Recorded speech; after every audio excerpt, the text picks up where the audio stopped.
معزز سامعین و ناظرین، آج ہم سورہ الفرقان کا مطالعہ شروع کر رہے ہیں۔ جیسا کہ اس کے نام سے ظاہر ہے، یہ قرآن کے بارے میں ہے۔ اس صورت میں قرآن اور حضور پاک نبی محترم صلی اللہ علیہ وسلم کی اتھارٹی قائم کی گئی ہے۔ بہت اہمیت کی عمل ہے۔ قرآن پڑھنا بھی جتنا ضروری ہے اتنا حضور نبی کریم صلی اللہ علیہ وسلم کے بارے میں جاننا بھی اتنا ہی ضروری ہے۔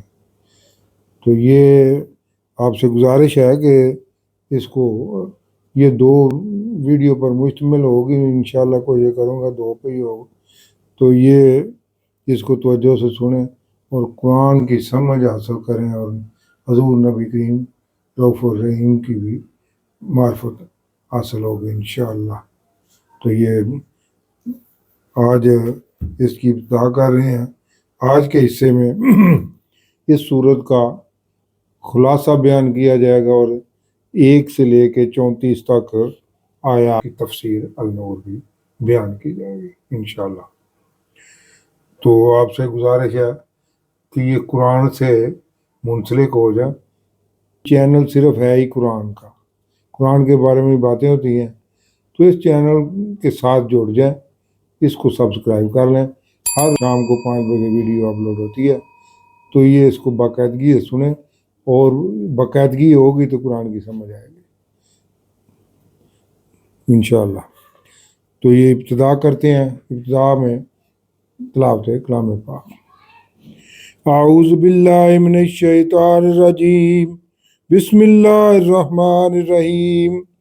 تبارک الذی نزل الفرقان علی عبدہ لیکون للعالمین نذیرا للذی لہ ملک السماوات والارض ولم یتخذ ولدا ولم یکن لہ شریک فی الملک وخلق کل شیء فقدرہ تقدیرا۔ صدق اللہ العظیم۔ اب سورہ الفرقان کا خلاصہ پیش خدمت ہے۔ یہاں سے مکی و مدنی صورتوں کے چوتھے گروپ کا آغاز ہو رہا ہے اس سورہ الفرقان سے۔ اس گروپ میں 8 مکی صورتیں ہیں جو سورۃ الفرقان سے سورۃ السجدہ تک ہیں۔ یہ 8 مکی بنتی ہیں، اور ایک ہی مدنی صورت ہے جو سورہ الاحزاب ہے۔ سورہ فرقان مکی و مدنی صورتوں کے چوتھے گروپ کی پہلی مکی صورت ہے۔ اس میں 77 آیات اور 6 رکوع ہیں، جو 18ویں پارے کے 16ویں رکوع سے 19ویں پارے کے 4تھے رکوع تک ہے۔ اس صورت کی ابتدا قرآن کریم کے ذکر سے شروع ہوتی ہے، اس لیے اس صورت کا نام الفرقان ہے۔ فرقان کے لغوی معنی جدا کرنا یا فرق کرنا ہے۔ اس سے یہاں مراد ہے کہ قرآن ایسی الہامی کتاب ہے جس سے حق و باطل میں فرق کیا جا سکتا ہے۔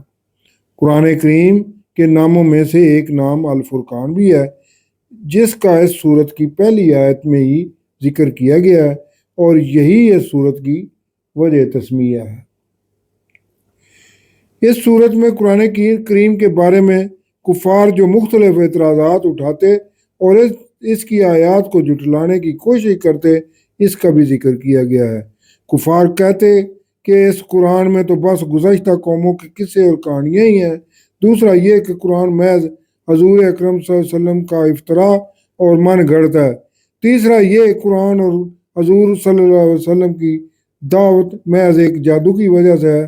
قرآن کے بعد حضور صلی اللہ علیہ وسلم کے بارے میں بھی مشرکین مکہ معاندانہ کے خیالات تھے، جس کی وجہ سے کفار آپ صلی اللہ علیہ وسلم کی تکذیب کرتے تھے۔ ان کے خیالات کے مطابق رسول انسان نہیں بلکہ ایک فرشتہ ہوتا ہے، اور اگر اللہ کسی انسان کو نبوت اور رسالت پر فیض کرتا ہے تو وہ دنیاوی لحاظ سے خوشحال اور کنبے یا علاقے کا سردار ہوتا ہے، نہ کہ غریب اور یتیم۔ یہ اعتراضات جو ہوتے ہیں، ان کا جواب دیکھیں کیسے قرآن اور صاحب قرآن کی اتھارٹی قائم کی جاتی ہے۔ اللہ نے کی ہے۔ اللہ تعالیٰ نے مشرکین کی قرآن اور حضور اکرم صلی اللہ علیہ وسلم کے بارے میں من گڑت باتوں اور مشرکانہ حرکتوں کو اس صورت میں واضح دلائل سے رد کیا ہے۔ مشرکین مکہ کا ایک بے مقصد مطالبہ تھا کہ ہم پر فرشتے کیوں نہیں نازل کیے جاتے، جس کے جواب میں اللہ فرماتا ہے کہ فرشتوں کو تو وہ جان نکالنے کے لیے بھیجتا ہے، اگر فرشتوں کو یہ کفار دیکھ لیں گے تو ان کے لیے کوئی خوشی کی خبر نہ ہوگی، یعنی موت ہی موت ہوگی اور انجام بعد ان کا مقدر ہوگا، اور انہیں قیامت کے دن بھی ندامت ہی اٹھانا پڑے گی، کیونکہ ایمان سے خالی ان کے اچھے اعمال بھی ان کے کام نہیں آئیں گے اور وہ اعمال خاک بن کر اڑا دیے جائیں گے۔ پھر شرمندگی سے اپنے ہاتھوں کو کاٹیں گے کہ کاش ہم نے رسول اللہ صلی اللہ علیہ وسلم کی بات مان لی ہوتی۔ یہ اس وقت کفار پچھتائیں گے۔ قیامت کے دن حضور اکرم صلی اللہ علیہ وسلم بھی شکایت کریں گے۔ یہ دوستو ذرا ذہن میں رکھنا کہ ہم ایسا اپنا زندگی کا رویہ اپنا لیں کہ قیامت کے دن حضور کی اس شکایت میں ہم شامل نہ ہو جائیں۔ آمین۔ یہ بہت لرزا دینے والی ہے، جس کے خلاف شکایت حضور اکرم صلی اللہ علیہ وسلم کر دیں گے تو اس کا کیا بچنا، اور تباہی کے علاوہ اس کے لیے نہ وہ مرے گا اور نہ جی سکے گا، عذاب میں ہی مبتلا رہے گا۔ حضور صلی اللہ علیہ وسلم کی شکایت کریں گے، یہ لفظ سن کے میرے تو رونگٹے کھڑے ہو رہے ہیں کہ اے میرے رب، قیامت کے دن یعنی حضور صلی اللہ علیہ وسلم اپنے رب کو پکار کر کہیں گے میری قوم نے قرآن کو چھوڑ دیا تھا، کہ انہوں نے قرآن تو سنا مگر اس پر ایمان نہ لائے۔ دوسرا یہ کہ میری قوم قرآن پڑھتی بھی رہی اور سنتی بھی رہی مگر اس پر عمل نہ کیا۔ تیسرا یہ کہ میری امت نے دنیاوی معاملات میں قرآن سے رہنمائی حاصل نہ کی۔ چوتھا یہ کہ قرآنی آیات کو سمجھنے کے لیے غور و فکر اور تدبر نہیں کیا تھا۔ پانچواں یہ کہ میری امت نے اپنے قلبی معاملات میں قرآن سے شفا حاصل نہ کی۔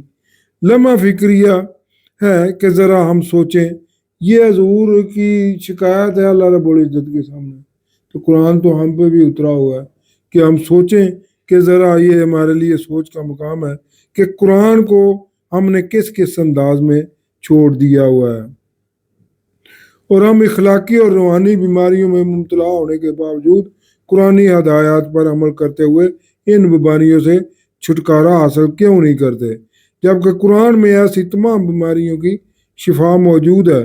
قرآن کے بارے میں کفار کا یہ بھی اعتراض تھا، یہ دیکھو دوستو ہم مسلمان ہیں تو یہ قرآن بھی تو شکایت کرے گا نا، کس نے بھی مجھے چھوڑ دیا، اور قرآن اور صاحب قرآن جہاں شکایت کریں گے تو پھر دیکھنا، اس کا دھیان رکھنا، اپنی زندگی کو بدلنے کی کوشش ہم کرتے ہیں، اپنے گناہوں کا سے توبہ کرتے ہیں، اور اس قرآن یا رب العالمین حضور نبی کریم صلی اللہ علیہ وسلم کی اس شکایت میں ہم گناہ گاروں کو شامل نہ کر لینا، اور قرآن کی شکایت میں بھی نہ شامل کر لینا۔ کفار کا بھی یہ بڑا اعتراض تھا کہ اسے ایک ہی دفعہ نازل کیوں نہیں کیا گیا۔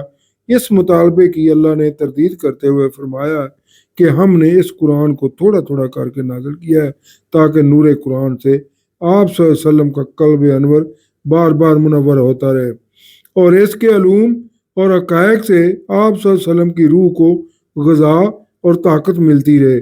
اگر قرآن کو ایک دفعہ ہی نازل کر دیا جاتا تو اس کی مثال ایسی ہوتی جیسے تیز بارش کھیتی کو تباہ کر دیتی ہے، لیکن آہستہ آہستہ برسنے والی بارش زمین میں جذب ہو جاتی ہے اور فصل کے لیے موزوں ترین بن جاتی ہے۔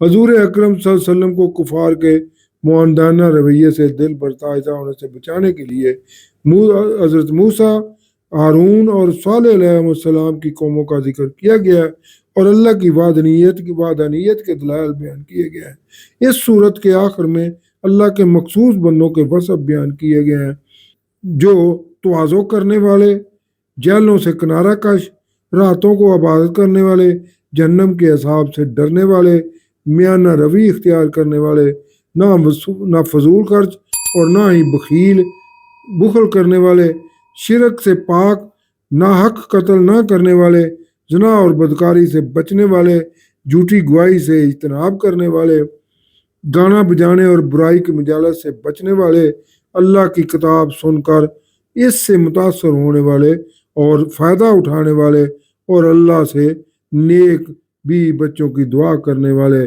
کہ ہمیں ان کا رہنما اور مددگار بنا۔ یہ اس صورت کا مختصر سا جائزہ تھا۔ تو اس صورت سے ہمیں کون کون سے سبق حاصل ہوتے ہیں اس کا بھی ذرا جائزہ لے لیتے ہیں۔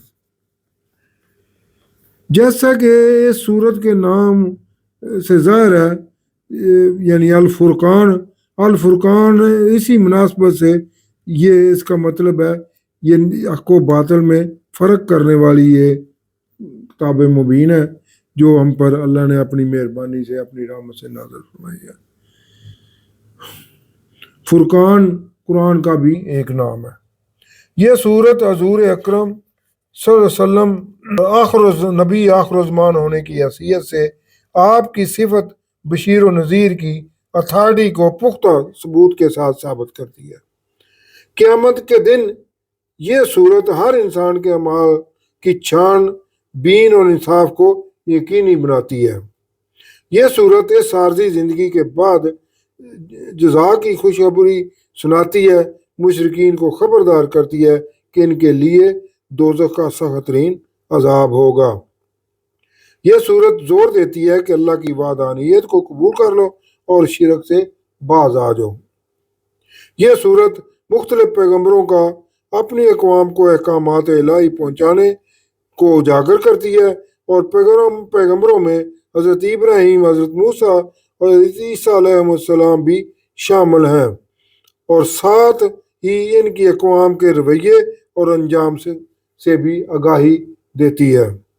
یہ صورت اہل ایمان کو کفر کے مقابل ان کے صبر و تحمل اور استقامت کی حوصلہ افزائی کرتی ہے۔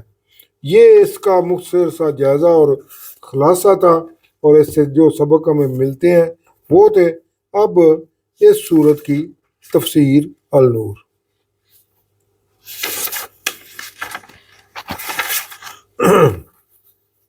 یہ آیت نمبر 1 سے 34 تک آج ہم انشاءاللہ کوشش کریں گے کہ اس کو مطالعہ کریں۔ یہ ابتدا ہے، اللہ رب العزت فرما رہا ہے، اللہ بہت ہی بابرکت ہے جس نے یہ فرقان یعنی قرآن مجید نازل کیا اپنے بندے پر کہ آپ صلی اللہ علیہ وسلم تمام عالمین کو خبردار کریں۔ یعنی قرآن کی وجہ سے آپ صلی اللہ علیہ وسلم کی رسالت قیامت تک رہے گی۔ جس بھی انسان تک قرآن پہنچ گیا تو اس تک حضور اکرم صلی اللہ علیہ وسلم کی دعوت حق بھی پہنچ گئی۔ اب یہ بات یہ ہے کہ قرآن تو ہمارے پاس ہے، تو کیا ہم اس سے وہ سلوک روا رکھا ہوا ہے اس سے جو اس قرآن پاک کا حق ہے؟ یہ سوچنے کا مقام ہے۔ وہ اللہ بادشاہ جو بادشاہ آسمانوں کا اور زمین کا، اس نے کوئی بیٹا نہیں بنایا اور نہ ہی اس کا کوئی شریک ہے اس کی بادشاہت میں، اور اسی نے پیدا کیا ہے ہر چیز کو، پھر اس کا اندازہ ٹھہرایا کہ ایک مقررہ مدت تک ہی مخلوق قائم رہے گی، اور انہوں یعنی کفار نے اللہ کے سوا ایسے معبود بنا لیے ہیں جو کچھ بھی نہیں بنا سکتے، بلکہ وہ خود کفار کے ہاتھوں بنائے گئے ہیں، اور وہ بت اپنے لیے کوئی اختیار نہیں رکھتے کسی نقصان کا یا نفع کا، اور نہ وہ اختیار رکھتے ہیں کسی کی موت کا اور نہ ہی کسی کی زندگی کا، اور نہ ہی پھر موت کے بعد کسی کو اٹھائے جانے کا۔ اور کافر کہتے ہیں کہ یہ قرآن من گھڑت ہے جسے آپ صلی اللہ علیہ وسلم نے خود گھڑ لیا ہے، نعوذ باللہ، اور آپ صلی اللہ علیہ وسلم کی مدد کی ہے کچھ دوسروں نے بھی۔ بے شک یہ کفار ظلم کرنے اور جھوٹ بولنے پر آ گئے ہیں، اور کفار کہتے ہیں کہ یہ قرآن پہلے لوگوں کے قصے ہیں جو آپ صلی اللہ علیہ وسلم نے انہیں لکھ لیا ہے، پھر وہ اس کی آیات پڑھی جاتی ہیں اس پر صبح و شام۔ آپ صلی اللہ علیہ وسلم فرما دیں کہ اس قرآن کو اس نے نازل کیا ہے جو آسمانوں اور زمین کی